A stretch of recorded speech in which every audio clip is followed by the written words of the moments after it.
I've had the Switch OLED for about a day, and while I'm still planning and prepping for a more in-depth kind of technical comparison to the Redbox Switch and the Switch Lite, which is coming, so if you want to see that, make sure to subscribe, I really wanted to just take my first day to play with it, have fun with it. Ultimately, this is a gaming console. It doesn't have to all be super serious, hardcore comparison stuff. I just wanted to play and see what it was like, and there's actually quite a bit to talk about. We've all heard the kind of initial main pitch for what the Switch OLED is supposed to be. It offers an OLED display, which is obviously the big namesake, enhanced audio, redesigned dock, but there's actually a little bit more to it than just that. First off, let's just go ahead and focus on the big obvious thing that I'm sure a lot of people want to know about, the OLED display. Now, real quick crash course if you don't actually know what it means to have an OLED display. The main difference here is that when you have an LED panel like on the regular Switch, the whole display is being backlit by a single light, which is why oftentimes kind of the dark parts of the screen are still really just sort of a very dark gray. Whereas with an OLED display, each individual pixel is getting lit up so that the areas that are meant to stay dark stay really dark, the equivalent of the screen being off, and the pixels that are being lit up are particularly vibrant thanks to this contrast and generally just end up looking a lot better. And in my experience so far with the Switch OLED, that has absolutely been the case. Really, for the first day, what I ended up doing was just swapping between a whole lot of different games that I physically own, and I was looking for different things across each game. Some titles, I was just picking stuff that was very colorful overall. WarioWare Get It Together in particular, I think, is a really great showcase for just seeing how all the different bright colors really pop on this screen. But then I was also looking at titles that maybe had generally darker tones or kind of more moodier type stuff.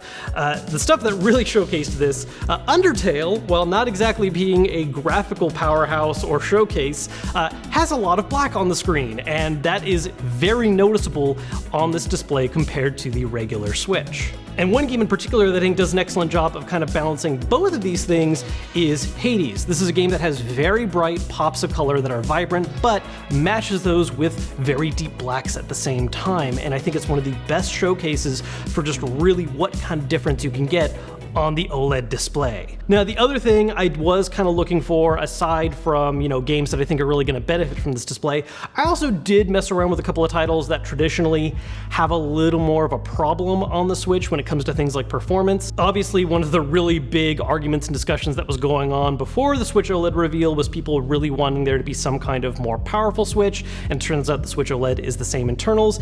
And while I wasn't exactly surprised by my findings, I did want to kind of just double down and check playing those titles. And yeah, the experience is very much the same. When you pop in something like Hyrule Warriors Age of Calamity, yeah, you do notice a lot of the same frame drops. And games that render out at a very low resolution in handheld mode still do that on the OLED as well.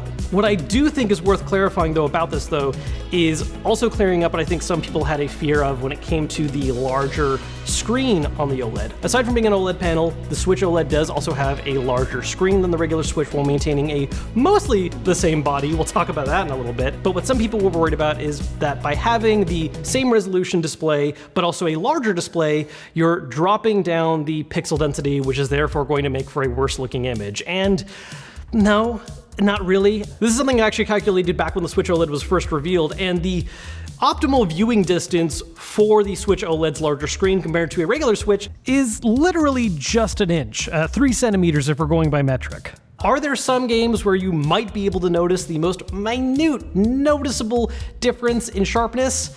Sure, maybe, but in my experience so far, it really hasn't been a thing at all. Generally, everything I've been playing, except for those games that, again, play at a very low resolution, have all looked very crisp, very sharp, and in general have only benefited from this change in display. Now, as for the enhanced audio aspect of the pitch, I'm not actually sure what that's about yet. I had first thought that maybe the speakers on the Switch OLED were a little louder, but then it just turns out I rarely play my Switch at max volume. I haven't really done an intense listen back and forth comparing the same games yet, and that is something I want to do. It might be the kind of situation where the OLED maybe offers a little more clarity, maybe a little better separation of sound, but as far as just kind of my experience so far, it sounds good, but not in a way that I'm like, oh yeah, this is way different. What was a little more different though, that I feel like Nintendo didn't really highlight, is the body of the Switch OLED. Obviously, the kickstand is redesigned, which I absolutely love. I mean, that was one of my biggest complaints about the regular Switch, and I love that I can just pop the kickstand out, set it down, and it works.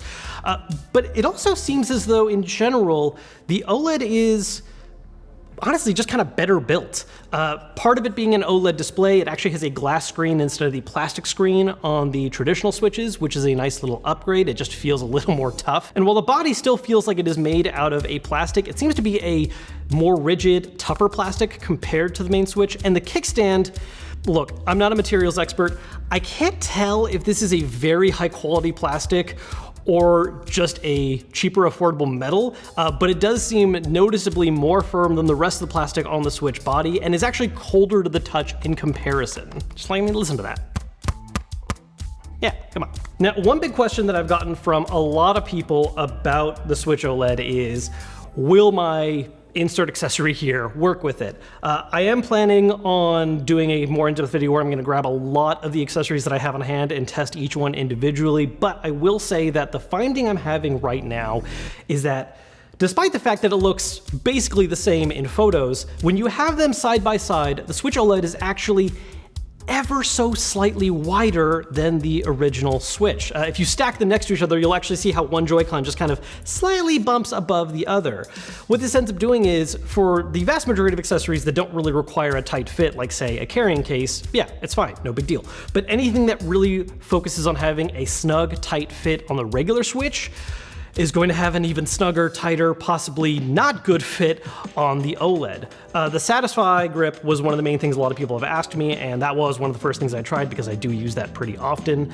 And what I noticed was I was kind of able to begin sliding it into the Satisfy grip, but there was a lot more resistance to the point where I didn't really feel comfortable slotting it all the way. I feel like if I really wanted to, I could get it in there, but it's either going to A, be stuck and very difficult to get out, or B, I'm gonna mark up my Joy-Cons, especially these pretty new white ones, by forcing it against the plastic. So again, I'm planning on testing a lot of accessories individually, but I think the main takeaway for now is that anything that relies on a tight fit on the regular Switch is just going to be even tighter on the OLED, possibly to a detriment. So that's been my experience for the first 24 hours. This has entirely been, by the way, with handheld mode. I have not really tried docking this yet because I'm not really expecting there to be anything that different about it. I am gonna do that though for the more in-depth comparison videos. There's a lot more other stuff I wanna check, like really seeing how the battery life differs, if at all. Nintendo does say it should be about the same range, but I really think the change to an OLED panel's gotta give at least a little give and take with some titles. Maybe some drain a little more, maybe some drain a little less. You guys have been asking me a lot of questions already, but I think I'm actually going to even do a dedicated video answering a lot of different really specific ones if you guys have things you're really worried about. So let me know down below in the comments any questions you have, and I will address that in my comparison videos, and maybe even just do a dedicated video covering a lot of that stuff. Again, if you don't want to miss out on any more of this content, please make sure to subscribe. If you enjoyed the video, like it, and I'll see you guys later.